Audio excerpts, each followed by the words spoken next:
Assalamualaikum warahmatullahi wabarakatuh. Saya Andrian Syaki Putra dari kelompok 1 yang beranggotakan saya sendiri, Bail Maulana, Reza Rahmatullah, Tegar Adiwibowo. Pada tugas proyek metabolisme sekunder kali ini, kami mengambil judul yaitu pemanfaatan saponin pada mahkota dewa sebagai obat kulit alami. Pembahasan pada kali ini ada 5 bab. Bab pertama pendahuluan, bab kedua tinjauan pustaka, bab ketiga metode, bab 4 hasil dan pembahasan, bab 5 kesimpulan. Selanjutnya bab 1 pendahuluan. Latar belakang. Tumbuhan merupakan suatu makhluk hidup yang mempunyai keanekaragaman yang sangat berlimpah yang terdiri dari berbagai macam jenis-jenisnya. Salah satu tanaman yang termasuk ke dalam tumbuhannya yang dapat dijadikan pengobatan tradisional itu yakni tanaman mahkota dewa atau Paleria macrocarpa. Rumusan masalah pada pembahasan ini ada 3. Apa saja kandungan senyawa metabolis sekunder mahkota dewa? Apa produk dari pemanfaatan mahkota dewa dan bagaimana cara mendapatkan produk tersebut? Bagaimana biosintesis senyawa dalam mahkota dewa? Pembahasan ini memiliki tujuan. Yang pertama, untuk mengetahui apa saja senyawa metabolit sekunder mahkota dewa, untuk mengetahui berbagai macam produk dari pemanfaatan mahkota dewa dan cara mendapatkan produk tersebut, dan untuk mengetahui proses biosintesis suatu senyawa saponin. Kenapa saponin? Karena kami di sini akan membahas tentang senyawa saponin itu sendiri. Selanjutnya, bab 2 tinjauan pustaka. Ada 3 yang akan dibahas pada slide ini. Yang pertama, deskripsi. Mahkota dewa merupakan salah satu tanaman yang sering dijadikan sebagai tanaman hias, dan buahnya juga dapat digunakan sebagai obat tradisional. Kedua, klasifikasi tanaman mahkota dewa. Antaranya Kingdom Plantae, divisi Tracheophyta, subdivisi Embryophyta, kelas Magnoliopsida, famili Timalaceae, genus Paleria, dan spesies Paleria macrocarpa. Pembahasan ketiga yaitu kandungan metabolit pada mahkota dewa. Mahkota dewa mengandung senyawa metabolit sekunder seperti alkaloid, sapanoid, flavonoida, minyak asiri, dan tanin. Slide selanjutnya akan membahas tentang morfologi tanaman mahkota dewa dan manfaatan tanaman mahkota dewa. Untuk batang dari mahkota dewa, batangnya berkayu, bulat, permukaan kulit kasar, berwarna coklat, dan bergetah. Dan untuk daun mahkota dewa dengan letaknya saling berhadapan dan berwarna hijau tua. Morfologi yang ketiga yaitu buah. Buah mahkota dewa berbentuk bulat dengan diameter 3-5 cm. Saat muda, berwarna hijau, dan menjadi merah setelah masak. Pembahasan selanjutnya yaitu manfaatan tanaman mahkota dewa. Buah mahkota dewa itu dapat dimanfaatkan sebagai detoksifikasi yang dapat menetralisir racun-racun di dalam tubuh.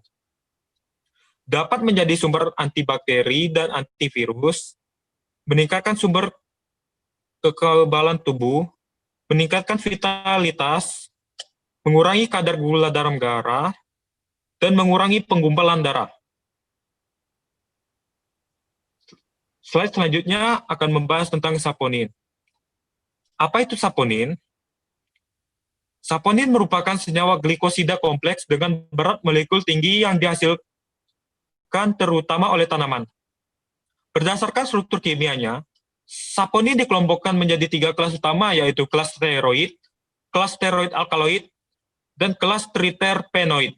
Sifat khas yang dari saponin antara lain berasa pahit, berbusa dalam air. Pembahasan selanjutnya struktur kimia dan biosintesis.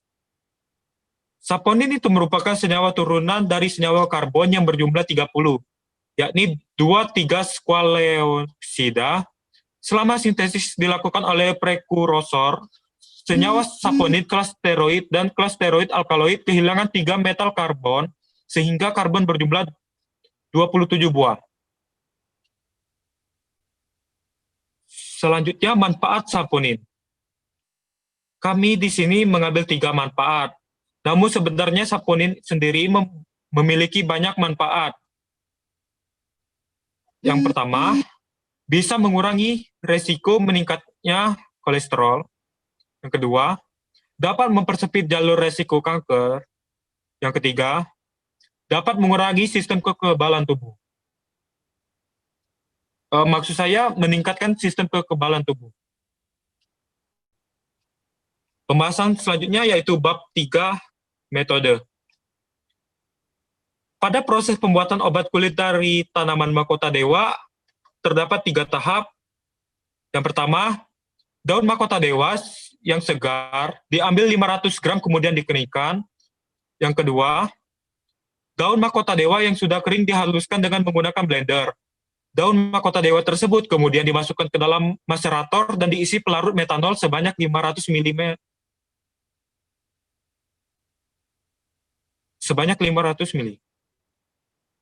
Yang ketiga, macerasi dilakukan selama 2 kali 24 jam. Selanjutnya hasilnya disaring dan ditampung pada Erlenmeyer sehingga diperoleh filtrat ekstrak metanol yang bebas dari kotoran. Yang keempat, filtrat ekstrak metanol kemudian dievaporasikan dengan menggunakan rotary evaporator pada suhu 40 derajat Celcius dengan kecepatan 120 rpm. Dan langkah terakhir yaitu langkah yang kelima. Langkah berikutnya, ekstrak yang telah didapat selanjutnya bisa dioleskan pada bagian yang mengalami luka atau iritasi. Pembahasan selanjutnya yaitu bab 4, hasil dan pembahasan. Untuk hasilnya sendiri berupa agar yang berwarna coklat yang berbusa. Untuk pembahasan dari hasil tersebut, senyawa saponin adalah senyawa aktif yang permukaannya kuat dan menimbulkan busa jika dikocok dengan air. Beberapa saponin bekerja sebagai antimikroba. Saponin merupakan senyawa glikosida kompleks, yaitu senyawa hasil kondensasi suatu gula dengan suatu senyawa hidroksil organik yang apabila dihidrolisis akan menghasilkan akan menghasilkan gula atau glikon dan non-gula aglikon. Pembahasan terakhir yaitu bab 5, kesimpulan dan saran. Untuk kesimpulan sendiri, tanaman mahkota dewa merupakan salah satu tanaman herba yang memiliki khasiat sebagai obat untuk penyakit kulit.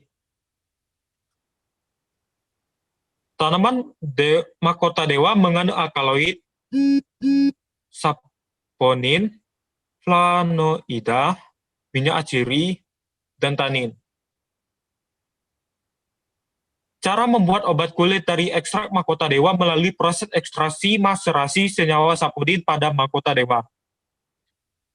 Kesimpulan terakhir yaitu, biosintesis pada saponin dilakukan oleh prekursor.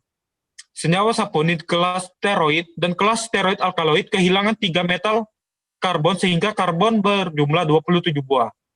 Adapun saran pada pembahasan kali ini, yang pertama, dalam melakukan pembuatan obat kulit dari mahkota dewa diperlukan keseimbangan jumlah yang digunakan, baik zat terlarut maupun pelarutnya. Yang kedua, diperlukan penelitian lebih lanjut untuk mendapatkan hasil yang maksimal.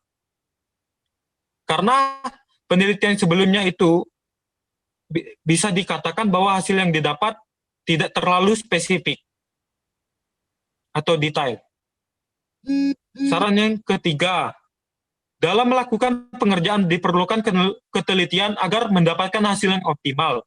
Dan saran yang terakhir, untuk mendapatkan ekstrak yang baik, sebaiknya menggunakan buah mahkota dewa yang segar. Baiklah, itu saja pembahasan yang dapat kami sampaikan. Lebih kurangnya kami mohon maaf. Kami akhiri.